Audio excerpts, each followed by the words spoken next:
In this video, we're going to be doing a preview of a potential matchup between Ilia Topuria and Justin Gaethje.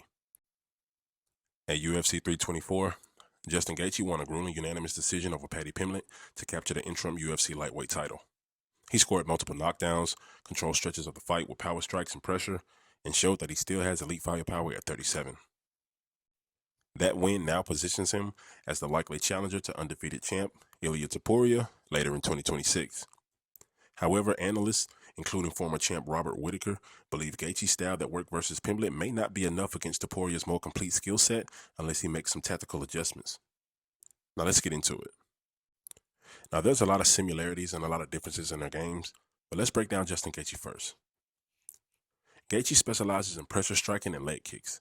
This is one of the most destructive leg kick games in MMA, and he uses them to slow down movement and open up power shots. Along with this, he has heavy hands and a lot of durability. He's known for his wild, explosive exchanges and the ability to absorb punishment. Now, it's not talked about enough, but he does have a wrestling pedigree.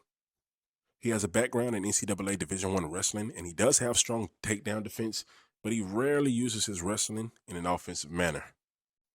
Now, you know how the saying goes, if you don't use it, you'll lose it. And that may be the case for Justin Gaethje in this fight, but he'll definitely need to use it if he wants to get the win over Ilia Topuria.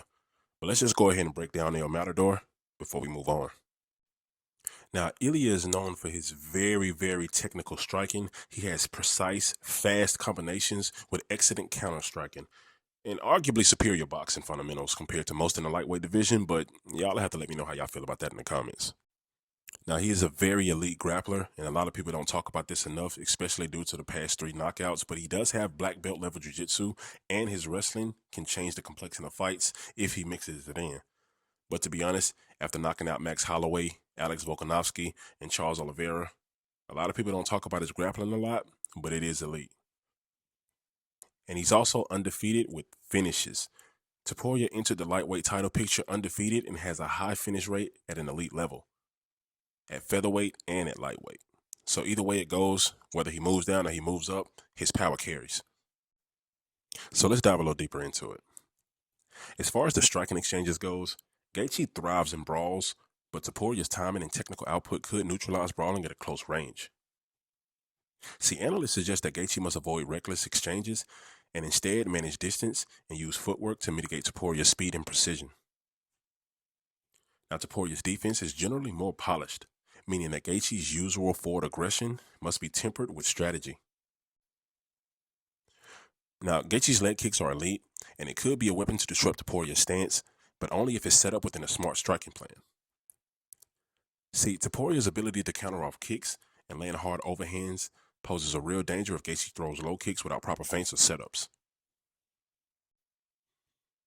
Now, as far as grappling goes, Topuria's jiu-jitsu is a real wild card. If he chooses to mix wrestling and submissions, he could exploit Gaethje's historical struggles off his back. Now, conversely, Gaethje defends takedowns very well, but typically doesn't shoot often. Choosing when and how to wrestle could be a critical strategic choice. Now, odds are already opening up with Topuria being a significant favorite at -455, and Gaethje sitting at a +350 underdog, reflecting belief that Topuria's skill edge is real. Public and fighter commentary generally leans towards Topuria's technical advantage, though Gaethje always carries a puncher's chance. Now, besides this being a stylistic fantasy for any fight fan, there's also a few narratives to go behind this fight that has a lot of people looking at this with a lot more interest. See, with Ilia's personal life being front and center for everybody to dissect, and Justin Gaethje fighting Father Time, there's a lot of extra energy and motivation for both of these guys to pull out the best performances of their careers. See, Gaethje is 37, and he's taken a lot of damage in his career, while Topuria is younger and in his physical prime.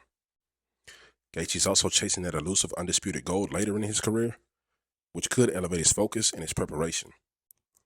And as I love to say it, and as we all love to say it, styles make fights. See, fans expect exciting damage exchanges, especially given Gaethje's brawling style, contrasting with Topuria's precision and his aggression. So we have 2 fighters with 2 paths to victory, with Gaethje's including smart distance management instead of all-out brawling, using leg kicks set up by feints and jabs, and mixing in his grappling to keep Topuria honest. And Topuria's path to victory likely involves maintaining striking range and countering Gaethje's aggression, utilizing superior technical boxing and timing, and threatening takedowns or grappling to exploit Gaethje's submission defense, which isn't the best, but it is solid enough to get him through. But either way, this is a potential matchup that everybody's going to be looking forward to if it happens or whenever it does happen. So y'all have to let me know how y'all feel about it in the comments. And stay tuned for the next breakdown.